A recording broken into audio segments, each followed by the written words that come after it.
మరి మధ్యాహ్నం 2:20 ఈ ఘటన జరిగితే 2 గంటల ప్రాంతంలో ఈ ఘటన జరిగితే ఈ ఘటనకు సంబంధించి జరిగిన వివరాలను ఒక్కసారి గమనిస్తే ఈ ఘటనలో ప్రభుత్వం స్పందించకూడదు అన్న తాపత్రయము ఎక్కువగా కనిపిస్తూ ఉంది. ప్రభుత్వం 17 మంది చనిపోతే ఈ ప్రభుత్వం మొట్టమొదటగా సాయంత్రం 4 గంటలకు హోంమంత్రి వచ్చి ప్రెస్ మీట్ను అడ్రస్ చేస్తూ తాను మాట్లాడినప్పుడు కూడా సహాయానికి సంబంధించి పర్యవేక్షించడానికి తాను అనకాపల్లికి వెళ్తున్నాను అన్న మాటలు వాళ్ళ నోట్లో నుంచి రాలేదు. మరో గంట తర్వాత అంటే సాయంత్రం 5 గంటల ఆ ప్రాంతంలో కార్మిక శాఖ మంత్రి ఎవరి పరిధిలోకి వస్తుందో, ఈ డైరెక్టర్ ఆఫ్ ఫ్యాక్టరీస్ అనేది ఎవరి పరిధిలోకి వస్తుందో ఈ కార్మిక శాఖ మంత్రి కూడా ప్రెస్ మీట్ పెట్టి ఎంతమంది చనిపోయారో తెలియలేదు అన్నాడు. వివరాలు లేవు అని మాట్లాడతాడు. తాను కూడా హుటాహుటినా అక్కడికి వెళ్ళాలి అనే తాపత్రయం కూడా చూపించడు. ఘటన జరిగిన తర్వాత ఘటన స్థలానికి కలెక్టర్ ఎప్పుడు పోయాడు, అధికారులు ఎప్పుడు పోయారు, కమిషనర్ ఎప్పుడు పోయారు అన్నది ఒక్కసారి గమనిస్తే ఇంకా బాధ కలిగించే అంశాలు. అధికార పార్టీకి సంబంధించిన నాయకులు ఎప్పుడు పోయారు అని చూస్తే ఇంకా బాధ కలిగించే అంశాలు. కనీసం ఘటన జరిగితే కనీసం అంబులెన్స్ను కూడా కనీసం మొబిలైజ్ చేసి ఆ ప్రాంతానికి తీసుకుని రాని పరిస్థితి. బాధితులు ఎవరైతే ఉన్నారో వాళ్ళందరినీ కూడా కంపెనీకి సంబంధించిన బస్సుల్లో తీసుకొస్తా ఉన్నారు, హాస్పిటల్లోకి తీసుకొని పోయే పరిస్థితి. నేను ఒకసారి తేడా గమనించమని అడుగుతా ఉన్నా. ఇలాంటి ఘటనే ఒకసారి మా ప్రభుత్వ హయాంలో కూడా జరిగింది. ఎల్జీ పాలిమర్స్ అనే ఘటన జరిగింది. కోవిడ్ మహమ్మారి ఉన్న సమయం అది. మేలో జరిగింది, మే 2020 ప్రాంతంలో జరిగింది. ఒకవైపున కోవిడ్ మహమ్మారి ఉన్నప్పటికీ కూడా ప్రభుత్వం ఎలా పలికింది, ఎలా స్పందించింది అని ఒక్కసారి కంపారిజన్ చేయాలి.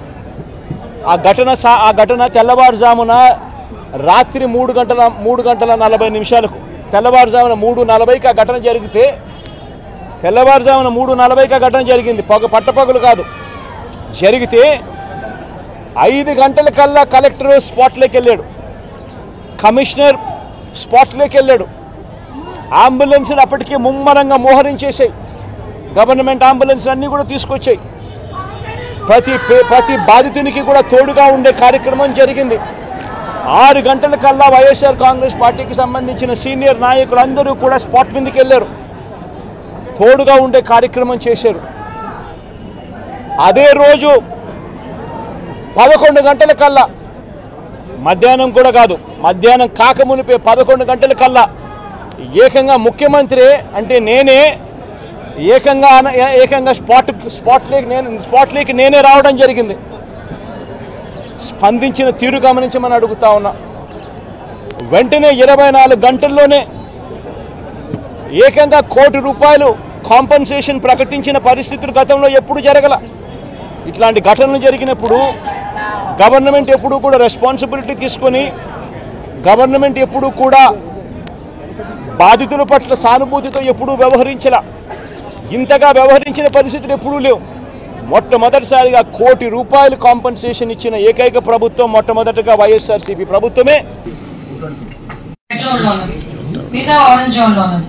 అంటే ఓవరాల్ గా ఇన్ని కంపెనీస్ మనం హ్యాండిల్ చేస్తున్నప్పుడు, ఇన్ని యాక్సిడెంట్లు జరుగుతున్నప్పుడు యావరేజ్ చూసుకుంటే లాస్ట్ 5 years నుంచి కానీ లాస్ట్ 10 years నుంచి కూడా మనం చూసుకుంటే యావరేజ్ అని చూసుకుంటే వీక్ కి ఒకటి యావరేజ్ మనకు జరుగుతుంది.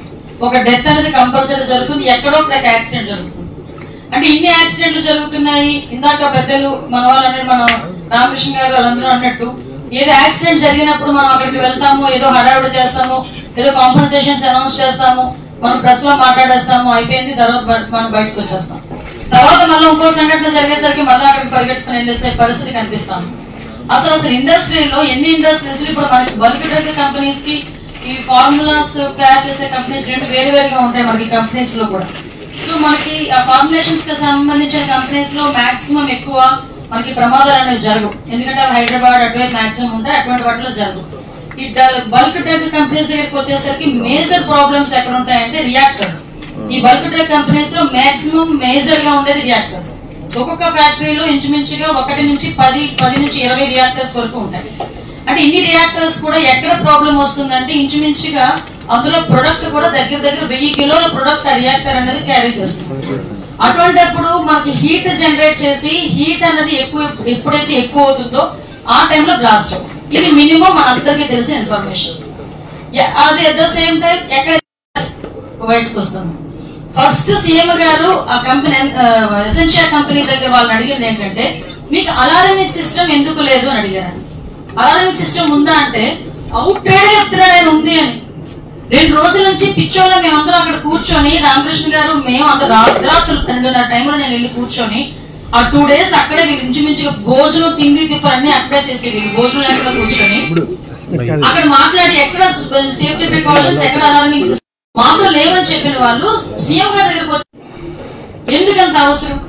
అసలు ఇంతకు ముందు మనకి ఆ బంజన్ గ్యాస్ స్మెల్ బయటకు వస్తేనే అలారమింగ్ సిస్టమ్ ఉండాలి. ఫైర్ అక్కడ హీట్ జనరేట్ అయ్యి హీట్ పెరుగుతుంది అనేటప్పుడే ఆటోమేటిక్ అలారమింగ్ సిస్టమ్ ఉండాలి. అలారమింగ్ సిస్టమ్స్ నేను మిమ్మల్ని ఎవరిని బ్లేమ్ చేయట్లేదు, దయచేసి మీరు రీచెక్ చేసుకుంటారన్న ఉద్దేశంతో చెప్తున్నాను. అలాగే మీ ఒక్కరిదే నేను బ్లేమ్ చేయట్లేదు, అఫీషియల్స్ కూడా ఇక్కడ ప్రాబ్లం ఉంది. అఫీషియల్స్ కూడా ప్రాబ్లం ఉంది. ప్రాపర్ వేలో వీళ్ళు కనుక ఇన్స్పెక్షన్ చేస్తున్నా మీరందరూ కూడా ఏదైతే థర్డ్ పార్టీ పెట్టి లాస్ట్ 5 years లో థర్డ్ పార్టీ పెట్టి మీరందరికీ ఇక్కడ సేఫ్టీ ఆడిటింగ్ చేసామన్నారు. ఓకే, ఎవరు చేసిన సేఫ్టీ ఆడిటింగ్ చేసిన తర్వాత మీకు ఇచ్చిన పేపర్స్ ని, లేకపోతే అది పేపర్ గానే ఉంటుంది, జరుగుతూనే ఉంటుంది. ఎందుకు దానికి ప్రాపర్ ఇన్స్పెక్షన్ జరగట్లేదు? సో ఇటువంటి సిచ్యువేషన్స్ లో కనీసం ఫైర్ కి ఒక అలార్మింగ్ సిస్టమ్ గానీ, అట్ ద సేమ్ టైం మనకి ఇచ్చే గ్యాస్ లీక్ అయినప్పుడు ఒక అలార్మింగ్ సిస్టమ్ గానీ, అసలు ఇన్ కేస్ మళ్ళా ఒక ప్రాబ్లం జరిగింది. ఆ అబ్బాయి ఏమన్నాడు, చాలా క్లియర్ గా చెప్పాడు. ఆ నారాయణ అన్నవాడు ఆ సినర్జిన్ కంపెనీలో సంబంధించి కెమిస్ట్, అతనేం చెప్పాడు, నేను 5 సంవత్సరాల నుంచి సేమ్ పని చేస్తున్నానండి అన్నాడు. ఓకే, మరి ఎందుకయ్యా ప్రాబ్లం వచ్చిందంటే లాస్ట్ లో ఏదో యజమాని మిగిలించేద్దాం అన్నట్టు ఇలా వదిలిపెట్టాడు, తక్కువ ఫ్లేమ్ వచ్చింది. నేనేమన్నానంటే ఎస్, అది ఏదైనా తేడా జరిగితే ఫ్లేమ్ అవుతుంది. ఎంతమంది దగ్గర ఇప్పటికీ సేఫ్టీ కిట్స్ ఉన్నాయండి? ఒక్కసారి నాకు చేసి చెప్పక్కర్లేదు, మీరు అనలైజ్ చేసుకోండి. అదే పొజిషన్ లో, అదే వర్కింగ్ పొజిషన్ లో మన వాళ్ళు ఎవరైనా ఉంటే పొజిషన్ మనం అలాగే పంపిస్తామా? Sun, celebrating 20 years of excellence in education. Come join us.